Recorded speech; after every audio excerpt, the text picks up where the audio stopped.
Making that call en femme as Meredith was the best idea I ever had, Richard thought to himself. Richard Tucker was very pleased with himself, and he had good reason to be. All his work to pass as Meredith had paid off. The income from this one call would cover his overhead for the next 2 years. He was almost dizzy with the impact of the figures. He was practically set for life. Dressing as Meredith had made the difference. "Here's your drink, Mississippi." Richard's musings were interrupted by the flight attendant. Another contact without any hint that I was read as a man in drag, she thought to herself. She almost giggled as she sipped her drink. She had been en femme for more than 48 hours and there had not been a single negative instance. She had made her hotel and flight reservations as Meredith. She had traveled as Meredith. She had made an important business call as Meredith and had been fully accepted as Meredith in every circumstance. She was amazed at how well things had gone. Up until now, the trips to Port Harris to see Hutchinson had been net losses. She had hardly any income to show. Hutchinson had never really accepted the products as useful in his business. Fortunately, she had been able to cover her losses by making other calls in Albany and Chesterton on the same trips. The time had come, however, for drastic measures. With the increase in travel costs, she would have to start making some real money on these trips or start handling these calls by phone and email. So she had decided to put Meredith to work. She had been living as Meredith in all things except work for several months. She had been making plans to live full-time as Meredith, but had not gotten around to making the change. She decided that a call on Hutchinson would be a perfect test. Unlike casual interchanges with people in stores, restaurants, and bars, this call would be a real test of her ability to pass convincingly as a woman. If it didn't work out, she hadn't lost much, but if it did, she would know that the move to full-time was the right thing to do. Prudently, she had decided to call only on Hutchinson on this trip. There was no need to risk her relationship with other customers this time. She remembered how nervous she had been as she prepared for the trip on Tuesday morning. To use an expression of her father's, she was as nervous as a long-tailed cat in a room full of rocking chairs. She had applied her long fingernails and painted them bright red to go with the red power suit she had purchased for the trip. She attached her breast forms and hip pads, then put on her corset. She always marveled at her figure. 38-26-37, damn, what a body! Too bad it's not real, she had said aloud with great frustration. She knew that without a lot of plastic surgery, she would never be a great beauty, but was confident that her figure would hold the attention of most men and distract most women. She so wanted to be Meredith. As often as possible, she had been dressing as Meredith since she was a child. She knew that deep inside herself, she really was a woman no matter what her plumbing made her appear to be. Her flight to Port Harris had been joyously uneventful. She had enjoyed, however, the extra attention paid her by the skycaps and flight attendants on the flight as well as the desk clerk and bellhop at the hotel. They expressed far greater concern for her than they ever had for Richard. She liked the attention. It made her feel all the more feminine. It wasn't until she tipped the bellhop and closed her door that she realized the intensity of her anxiety. Her knees nearly buckled beneath her as she relaxed for the first time in several hours. Her previous ventures out in public, as Meredith, had been casual games compared to this trip. This wasn't an adventure. This was a test. Her business life was on the line. She would be meeting with people who knew Richard. If she were recognized, there could be devastating consequences. She was almost overwhelmed with fear that she would be exposed. She fought off the fear of exposure, chalking it up to natural anxiety and fatigue. She had planned to go out for the evening, but was too tired from the anxiety of the trip. She always enjoyed going out en femme in Port Harris. Nowhere else in my territory do all the factors fit together so completely, she thought.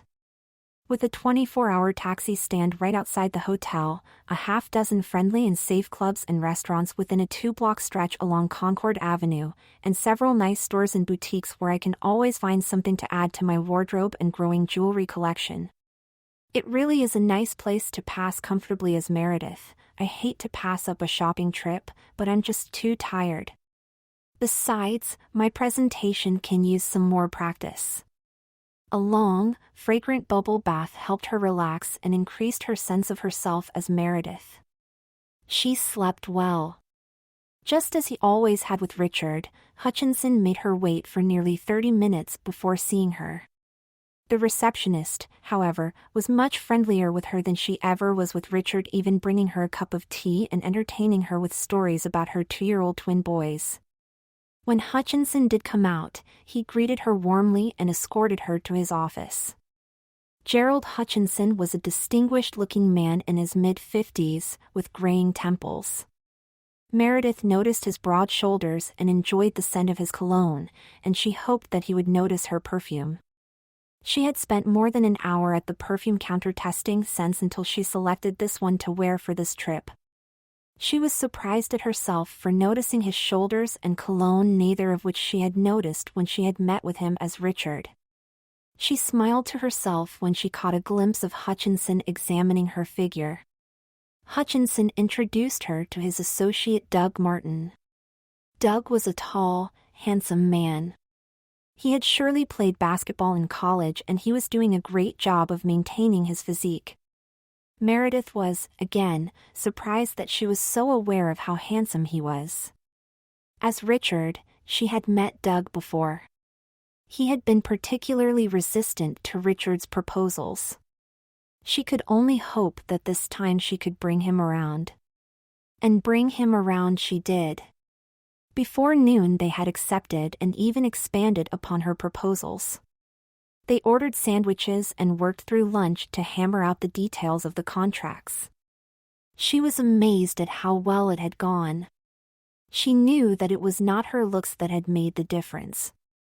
She could only believe that she was a far better saleswoman than she had ever been as a salesman.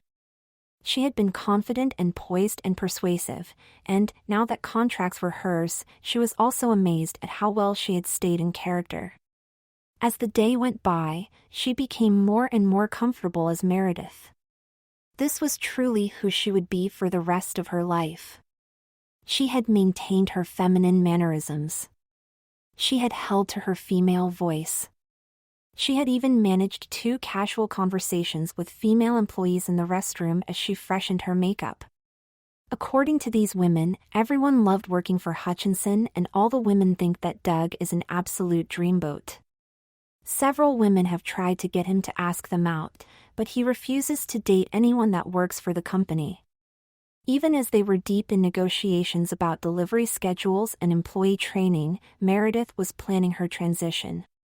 As Richard, she would call all of her clients and inform them that he had sold the business and all the contracts to Meredith, explaining that she had been fully trained in all aspects of the business and products and that he had every confidence in her abilities to serve in their best interests. She would move into a new place of her own more in keeping with her feminine needs and tastes. She would have a purging of all Richard's clothing and personal property. She laughed to herself, remembering the times she had purged herself of all her female things: clothing, jewelry, makeup, wigs, trying to accept her maleness. Now it was the male things that would be purged. Then, Richard would simply disappear. As soon as possible she would arrange for hormone therapy and surgery to complete her transformation. "Let's go have a drink to celebrate," Doug said as he co-signed the last contract with Gerald. Meredith knew that she would enjoy a drink after this long day. Gerald declined, saying that he and his wife had a standing date for dinner on Wednesdays. He encouraged Doug and Meredith to go on without him. She was pleased to have the time alone with Doug. She wanted to get to know him better. The bar was just around the corner from Hutchinson's office. So they were there in just a few minutes. He shared stories of his college days and of his coming to work for Hutchinson and how they had become a strong team with one of the major companies in the industry. She shared stories adapted from Richard's past and some borrowed from women she had known. She decided to let her created past intertwine with Richard's in order to avoid possible questions when she didn't know someone she should or did know someone she shouldn't. At least with Doug, it worked. As they talked, she continued to gain confidence in and comfort with her new role as a working woman. The day had gone very, very well. She noticed Doug beginning to fidget nervously and was concerned that he might be tiring of their conversation. She started to gather her briefcase and purse to leave when he asked, "Will you join me for dinner?" She was stunned. This was a total surprise. Her heart pounded in her chest. Her mind began to race. He was asking her to dinner. This was a date. She had never been on a date with a man before. Could she carry it off? Could she remain in character? Could she keep her female voice working for several more hours? What would they talk about? What if he tried to kiss her? Was it ethical? What would she wear? Did she have enough time to get ready? What if, after the evening, he didn't like her? What if he didn't kiss her? She said, yes, on two conditions. First, tomorrow, you talk with Gerald and let him know about dinner. I'm not interested in losing these contracts because of a misunderstanding about our relationship. Second, you give me a couple of hours to freshen up. Agreed. I'll talk to Gerald tomorrow morning and I'll pick you up tonight at 8 o'clock. As the cab took her back to the hotel, she became more nervous about having accepted Doug's invitation. What would the repercussions be if she couldn't carry this off? It was a big risk, but she really wanted to spend the evening with Doug. She liked him a lot and wanted to get to know him better. As soon as she closed the door, she stripped to her underwear and dropped her jewelry in her jewelry case. She had just 2 hours to do what usually took more than 3 and involved a lot of shaving. She would shave her face, but her chest, legs and arms would have to wait. Fortunately, she had been using a hair growth retardant that had greatly reduced the frequency of her shaving. She removed her wig and makeup and carefully shaved her face. There would be no explaining a razor cut. She applied her toner, moisturizer, foundation, blush, eyeliner, eyeshadow, brow pencil, mascara, lip liner, and lipstick. To compensate for the subdued lighting in a restaurant, she applied her makeup with stronger colors, but stayed within the same palette of colors she had used during the day. She changed to a black corset and slipped into the flowered jersey dress she had brought in case she went clubbing. It accented her figure even better than the red power suit. She brushed through her wig, changing the style slightly and set it back on her head. She selected a bracelet, 2 rings, dangling earrings and a single strand of pearls. Just as she slipped on her shoes, Doug knocked at her door right on time. "You look gorgeous," were the first words out of his mouth. She never expected anyone to say that to her. She was comfortable with her ability to pass as a woman, but never had she expected anyone to find her pretty. That had never occurred to her. She blushed and smiled.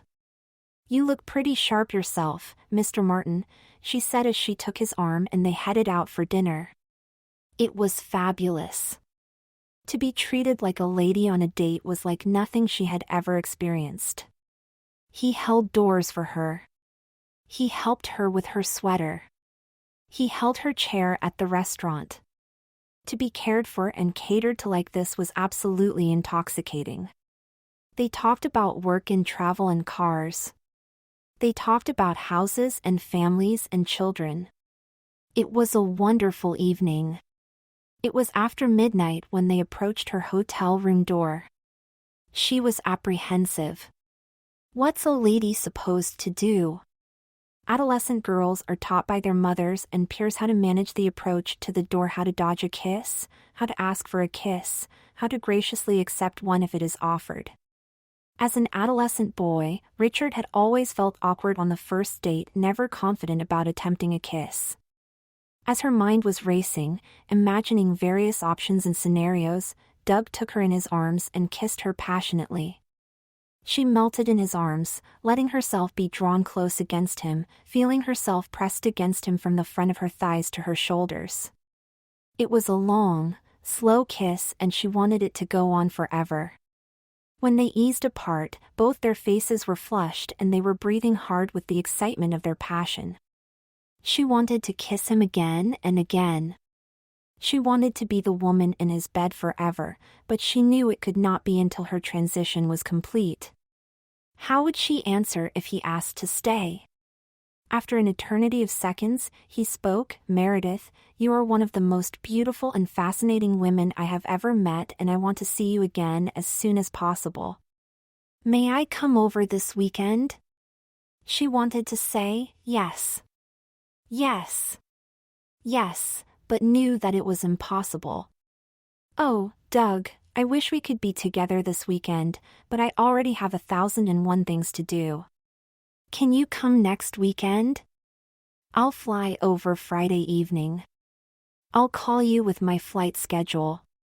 Doug gave her a quick kiss and turned and walked to the elevator. Meredith was giddy, overwhelmed with emotion. Not in her wildest dreams did she expect this day to be so wonderful. She felt like a teenager after her first kiss. She was in a daze. She just sat in front of the blank television for more than an hour, reliving that kiss and the entire evening. "You need to fasten your seatbelt, Mississippi. We're about to land." The flight attendant's voice interrupted her reflections. She was so completely lost in her thoughts about yesterday and the entire trip that she had not noticed the seatbelt light or heard the announcements about the plane's landing. After the landing, she claimed her luggage, hailed a cab and headed for home. Her mind raced ahead to the activities of the coming week. She had a lot to do in preparation for her taking over the company and for Doug's visit. Could she transform Richard's apartment into her, more feminine apartment in just 1 week, or would she have to entertain him at his hotel? Of course, making love was out of the question. She knew that, as much as she ached to have him make love to her, they would have to wait until her surgery. She hoped that he was willing to wait, but knew that she might lose him. Tears welled up in her eyes at the thought, but she consoled herself by saying that a man worth having would be willing to wait. She was anxious to get home and send an email to her friend Joanne to tell her of the experiences of the last 3 days. Joanne was a crossdresser with whom she had been corresponding for more than a year. She was the only person on Earth who knew Meredith's secret. As she logged onto the internet, a strange screen appeared. On a plain blue background, large yellow letters appeared which said, "Wishes granted. Please state your wish."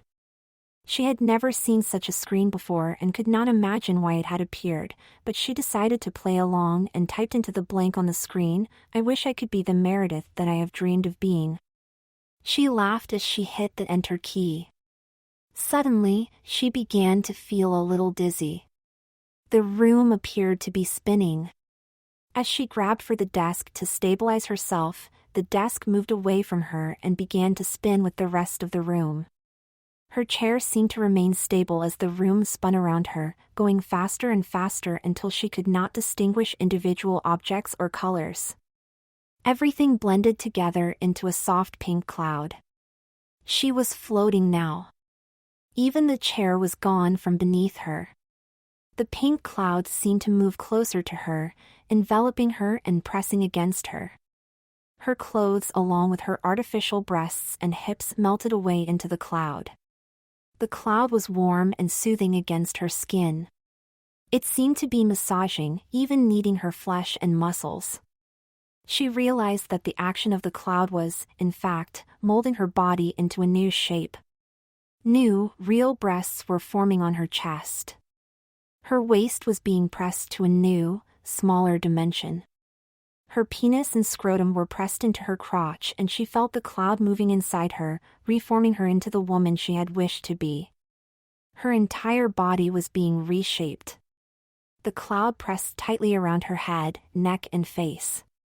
She noticed that she was having no difficulty breathing, in spite of the pressing of the cloud over her mouth and nose. As the pink cloud withdrew from her, the nerve endings in her newly formed body was alive with the excitement of her new flesh. The body she had dreamed of was now hers, and it seemed that every nerve was sharing in the revelry. She looked down to see her fabulous new breasts. She brought her soft, slender hands up to caress this very important part of her new femininity. Her new nails were long and painted bright red just like her artificial ones had been. Her legs were perfectly shaped, long and sleek. Even her feet looked feminine and sexy to her. Of course, her toenails were painted the same bright red as her fingernails. Her heart was pounding with excitement as her new clothing began to appear: a low-cut bra and a thong bikini, silky, sheer pantyhose, a white linen miniskirt and tailored top, white sandals with 2-inch heels, a diamond tennis bracelet, a gold wristwatch, a very large engagement and wedding ring set. She could feel the chair appear beneath her. The spinning room seemed to be slowing. She could not make out any details, but the colors were different. The room had been changed. She was anxious to see what had happened to her furniture and memorabilia.